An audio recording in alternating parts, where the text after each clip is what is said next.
मैं डॉक्टर राकेश निगम, media consultant एवं educator.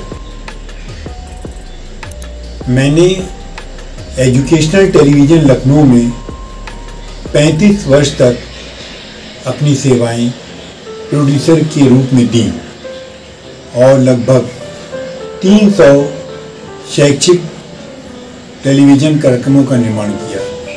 इसके अतिरिक्त टेलीफिल्म आंगन का दर्द, टेली सीरियल किनारा दूर नहीं और बहुत सारी शॉर्ट फिल्में सामाजिक सरोकार को लेकर जागरूकता उत्पन्न करने के लिए निर्मित की।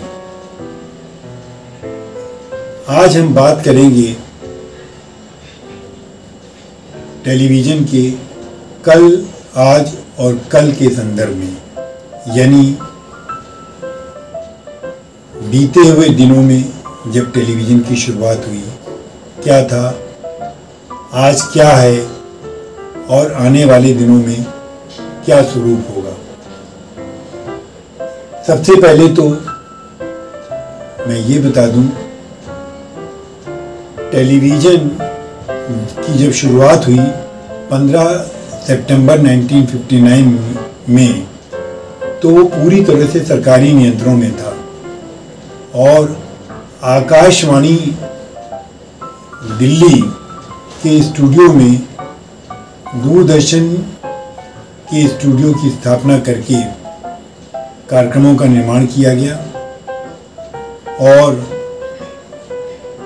जो टेलीविज़न सेवाएं प्रदान की गई उसको दूरदर्शन का नाम दिया गया।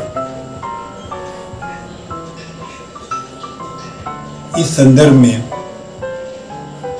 हमें स्मरण करना है डॉक्टर विक्रम साराभाई का, जो कि चाहते थे कि भारतवर्ष में संचार का कोई सशक्त माध्यम हो जिसका उपयोग विकास के लिए किया जा सके। तत्कालीन प्रधानमंत्री नेहरू जी को उन्होंने अपनी बात मनवाने के लिए वार्तालाप किया, लेकिन औद्योगिकीकरण के दौर में नेहरू जी सहमत नहीं थे।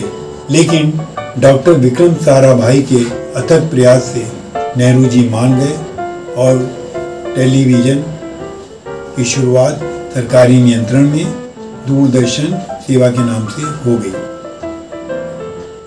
बीते हुए कल के संदर्भ में जब हम बात करते हैं तो उस समय टेलीविज़न के मुख्य रूप से दो ही उद्देश्य थे, एजुकेशनल।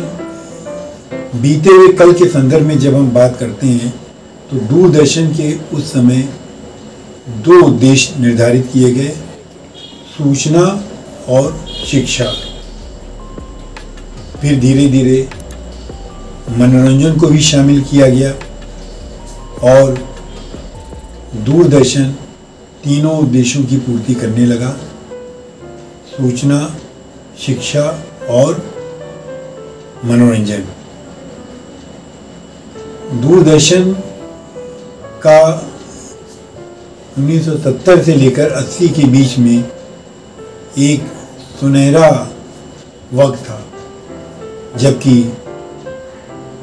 जगह जगह दूरदर्शन केंद्र खुलते गए और अपने देश की ज़्यादा से ज़्यादा आबादी दूरदर्शन के कार्यक्रमों को देखने लगी। और उस समय जो कार्यक्रम निर्मित किए जाते थे उनका सामाजिक सरोकार से गहरा रिश्ता रहता था। खास तौर से मैं उल्लेख करना चाहूँगा, हम लोग धारावाहिक का जो दिल्ली दूरदर्शन से राष्ट्रीय चैनल के अंतर्गत प्रसारित किया गया और लखनऊ दूरदर्शन से बीबी नातियों वाली धारावाहिक प्रसारित किया गया। मतलब अगर हम आकलन करें तो वाकई उस समय दूरदर्शन अपनी भूमिका का सामाजिक योगदान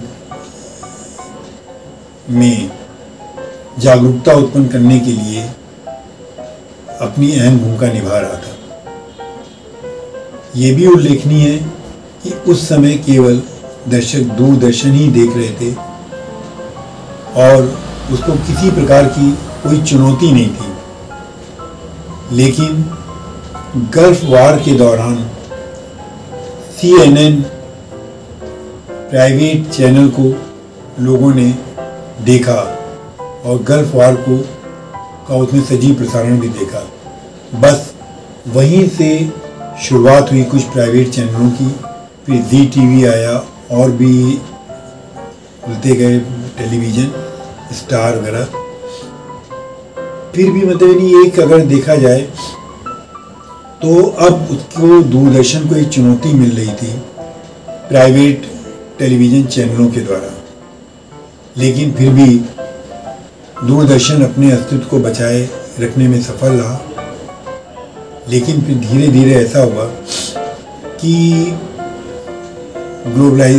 उदारीकरण के दौर में ये दूरदर्शन में विज्ञापनों की भरमार हो गई। मल्टीनेशनल कंपनियों के विज्ञापन दूरदर्शन में आने लगे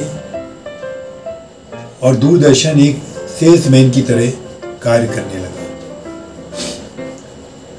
बस यहीं से वो थोड़ा सा अपने मुद्दों से कहीं भटकने भी लगा। फिर धीरे धीरे प्राइवेट चैनलों में कार्यक्रम मनोरंजन के आने लगे। फिर न्यूज़ चैनल भी आए, उनमें भी एडवर्टीजमेंट आए और उन्होंने दर्शकों की रुचि का ख्याल सिर्फ मनोरंजन के क्षेत्र में किया। सामाजिक सरोकारों में उन्होंने अपनी भूमिका जितनी निभानी चाहिए उतनी नहीं निभाई। आने वाले कल में टेलीविज़न चैनल और दूरदर्शन के सामने चुनौती है सोशल मीडिया की। दर्शक टेलीविज़न और दूरदर्शन से उम्मीद करते हैं कि वो सच को सामने रखेंगे, लेकिन शायद दर्शकों की ये चाहत वो पूरा नहीं कर पा रहे हैं। कारण कुछ भी हो सकते हैं, निस्वार्थ भी हो सकते हैं, चैनलों का राजनीतिकरण भी हो सकता है, जो कि देश के हित के लिए उचित नहीं है। दूरदर्शन और टेलीविज़न को चाहिए कि आने वाले दिनों में वो एक ऐसी पहचान स्थापित करें जिससे कि सभी लोग कह सकें कि वे लोकतंत्र के चौथे स्तंभ के रूप में अपनी गरिमा को बनाए रखने में सफल हो जाएंगे।